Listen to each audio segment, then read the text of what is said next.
বন্ধুরা, আজকে আমি তোমাদের দেখাবো আমাদের বজবজ কালীবাড়ির কালী মন্দির। চলে এলাম একটু পুজো দিতে, তো তোমরা সঙ্গে থাকো। পুরো কালী মন্দিরের ভিডিওটা তোমাদের দেখাবো। অনেক দিন ধরে মনে করছি পুজো দেব, তাই হঠাৎ করে একটু চলে এলাম পুজো দিতে। এই আমাদের বজবজ কালী মন্দিরের প্রবেশ পথ। এখন নতুন করে অনেক কিছু সাজানো গোছানো হচ্ছে। এখানেই মেলা বসে, রাসমেলা বসে, সামনেই গঙ্গা।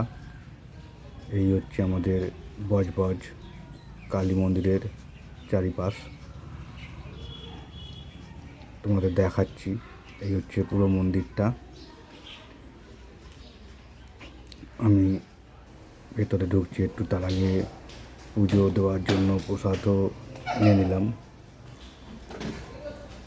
সামনেই পুরনো একটা দোকান আছে দীর্ঘদিনের, তো সেখান থেকে পুজোর প্রসাদ নিয়ে আমি একটু পুজো দিতে ঢুকে গেলাম। এখানে বলি দেওয়া হয়, তার জন্য বলির যে অংশটা সেখানেও আছে। এই হচ্ছে আমাদের মায়ের মন্দিরের প্রধান গেট। ভেতরে পুজো হচ্ছে এবং সবাই পুজো দিতে ব্যস্ত, তোমরা দেখতেই পাচ্ছ। তো এটাই আমাদের বজবজ কালীবাড়ির মেন কালী মন্দির। সামনেই অনেক আরও মন্দির আছে, সেটাগুলোও তোমাদের দেখাবো। এটা বাবা শিব মন্দির, শিবের মন্দির এটা।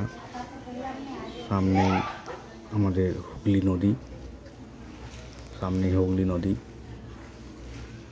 বয়ে যাচ্ছে। পাশে শ্মশান আছে। আমি যখন গেছিলাম তখন অনেক ভাটা পড়েছে, তাই জল নিচে। সামনেই লঞ্চ ঘাট, এপারে বজবজ, ওপারে বাউরিয়া। তো এটা হচ্ছে পাশেই বড় বাবার মন্দির, তোমরা দেখতেই পাচ্ছ। এখানেও শনিবার করে প্রচুর ভিড় হয়, সবাই পুজো দেয়। ছোট ছোট অনেক মন্দিরও আছে,